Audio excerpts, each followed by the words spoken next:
So as you guys know, today there are a few states that are voting. So we have Florida, Arizona, Illinois. Ohio was scheduled to vote. They were supposed to vote. And that was a whole mess because what happened, first of all, was the governor was calling for the primary to be postponed because of the coronavirus outbreak. I think he tried to get it pushed and then the court said no. They appealed it. It went to the Ohio Supreme Court and they were like, we're going to postpone it. No primary today because it is a risk to public safety. It is. If you look at the guidelines from the CDC, they say that you should limit gatherings to 50 people maximum. Honestly, I think that is way overblown. I mean, if you look at other countries, they're saying 10. Some of them are even saying 5. Ohio is not the only state that postponed their primary. We also saw that Louisiana and Georgia did it. Honestly, like this plays back into what I was talking about last time, what I'm always going to talk about because I know I'm right. Okay. All the primaries should be held on the same day on a national holiday with paper ballots. No more delegates or superdelegates. Popular vote wins. Thank you very much. Thankfully, they canceled it in Ohio, but the other states didn't. They don't care. The DNC and their local state parties do not care. And it is a disaster. It is a disaster. I'm going to show you now how much of a disaster it is. I have multiple tabs of disasters open just for you guys, all right? This is Lynn's, okay? She says 762 poll workers, including ones at my precinct, didn't show up. And my family wasn't allowed to vote. The amount of people who won't be able to vote today is alarming. This election needs to be postponed. So this is in Florida.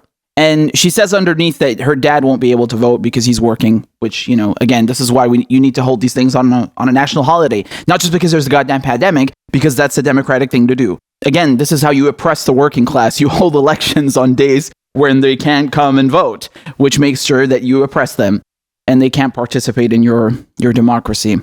This is in Illinois. Okay, so polling places have been eliminated with no notice to voters. I'm an election judge sitting on my couch with no place to go. My friend just showed up at hers and the doors are locked. This whole primary should be invalid. Okay, so this is not just random people on Twitter. This is an election judge. I mean, what's her name? Leah Salvatore. So I don't really know how much more direct we can get than this, but the people who are literally supposed to oversee the election are telling you that this thing is illegitimate, it's invalid, and it is a sham. So more stuff over here. Look at this from Illinois. This is coming from Chicago. 5 out of 8 election staff are elderly, which is people over the age of, 50 or 65? Anyone who's in that range is at higher risk with coronavirus and should not be out. That's effectively the point here. So 5 out of 8 election staff are elderly. They got no cleaning supplies at all, okay? And 2 election judges are missing, and nobody is giving them guidance. They got no papers. How are you going to vote when there's no papers? That's what she means when she's saying blue box. She's talking about the papers for people to vote on, the ballots. I'm going to lose my mind.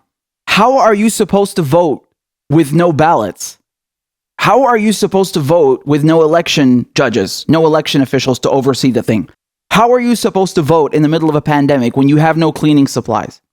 Here's a thought. Maybe you shouldn't be voting on that day. Maybe you should postpone it. Just saying. Just saying. Worst case, what about mail-in ballots? Is that too much to ask? Is that really too much to ask? I don't know, man. You know, greatest country on earth, richest country in the history of the world. They don't have paper. They ran out of paper.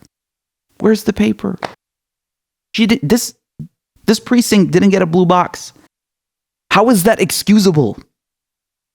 How is that excusable? Can someone explain this to me? This whole thing is illegitimate, man. Come on. I'm not done, by the way. I got more to show you, okay? This is just a few examples so far. I'm trying to show you like raw evidence straight from the trenches about how this thing is a joke. This is a banana republic primary. That's an insult to banana republics because even banana republics don't do this kind of stuff. Okay, this is a joke. This is my opinion on all this. Take a look. There you go. I think that perfectly sums it up. Oh no, I found a better one here.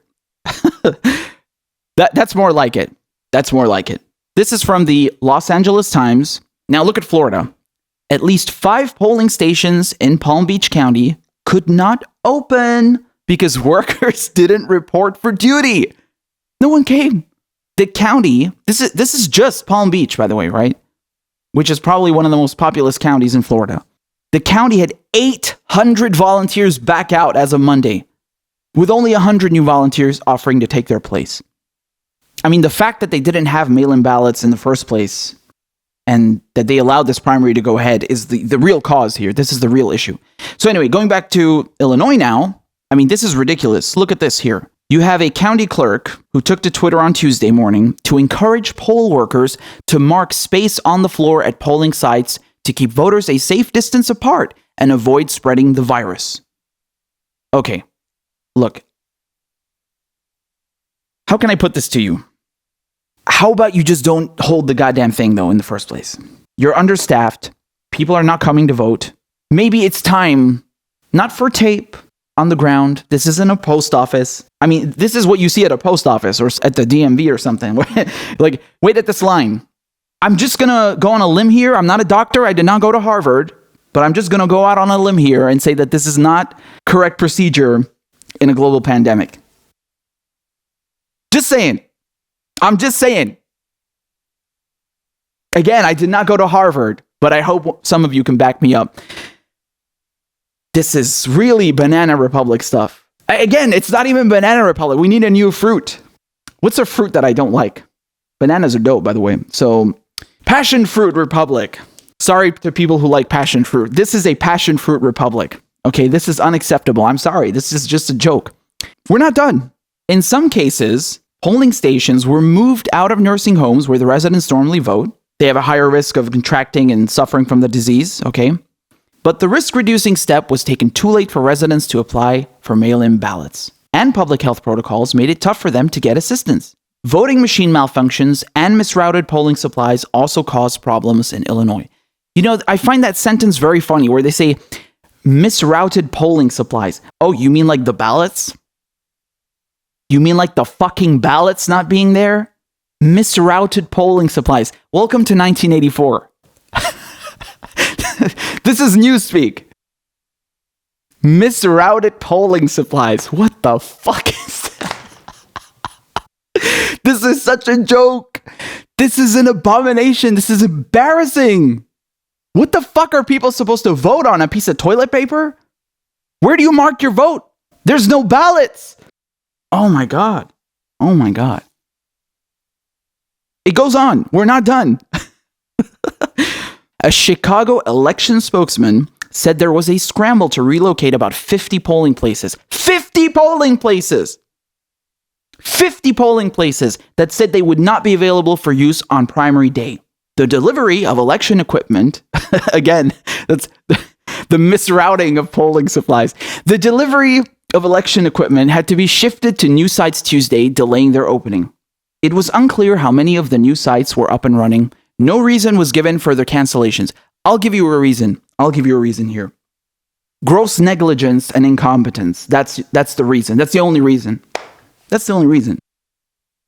50 new polling places. Dude, can we just break this down for a second? I'm trying to calculate so many scenarios because it's not just moving the locations. They're also saying that, we delayed delivering the equipment.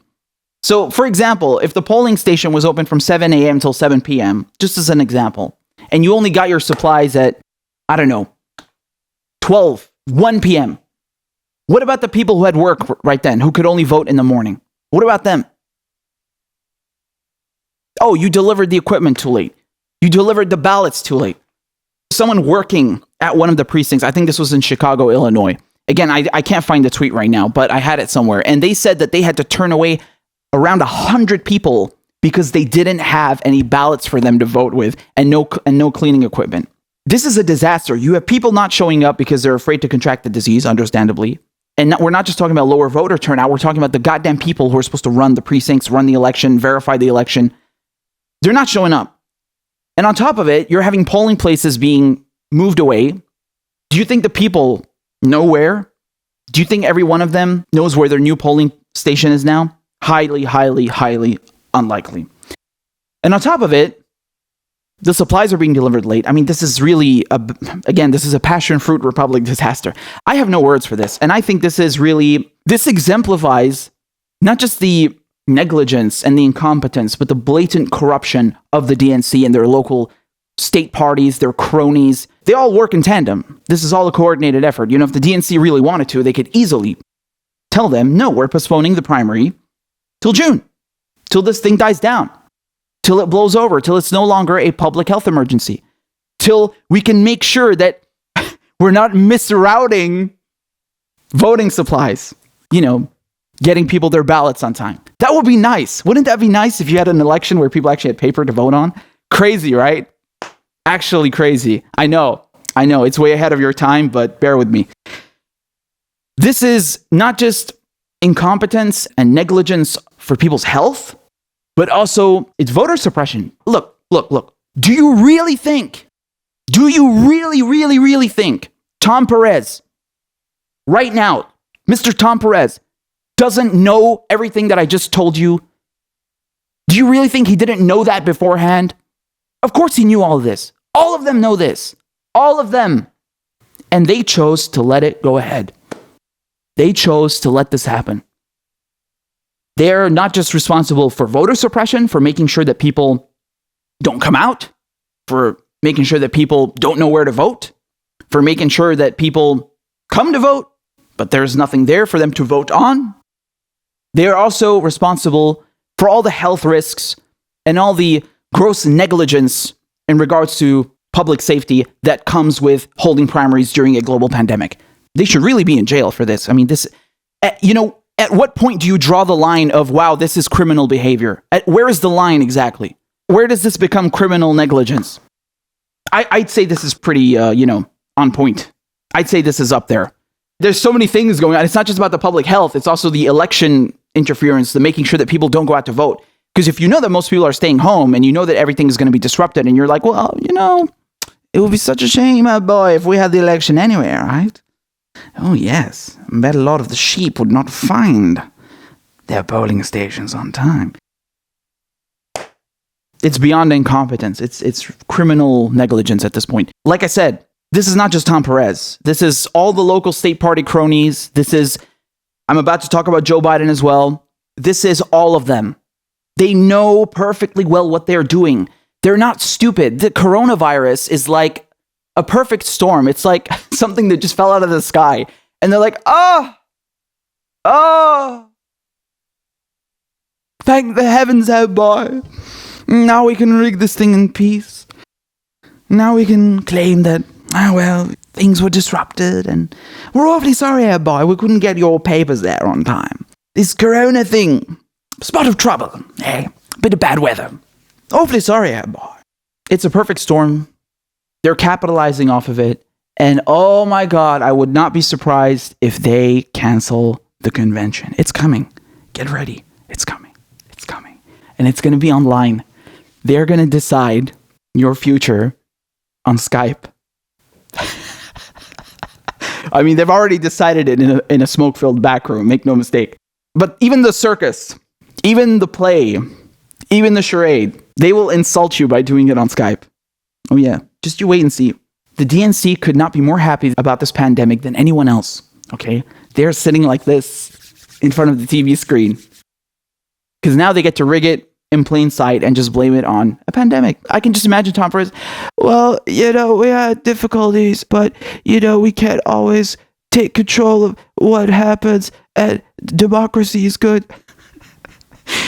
I don't know how good my impression was, but that's what it's coming down to. And they could not be more happy about this chaos. It's a really sad sight that people's health is being put at risk. It is a really sad sight that they display this level of disdain. Who needs ballots, boy? This is an insult to voters. This is an insult to the working class. They don't care. They have their agenda. And whether you get to vote or not, whether you find the new polling station, whether you get sick and die is irrelevant to Tom Perez and their cronies. They don't give a crap. And I mean, this is mild in comparison to the real agenda where they don't give you healthcare. They don't give you a living wage. They don't give a shit about you. They don't give a fuck about you. They don't give a fuck about any of us. We're just sheep to them, man. We're just sheep to them. There you go.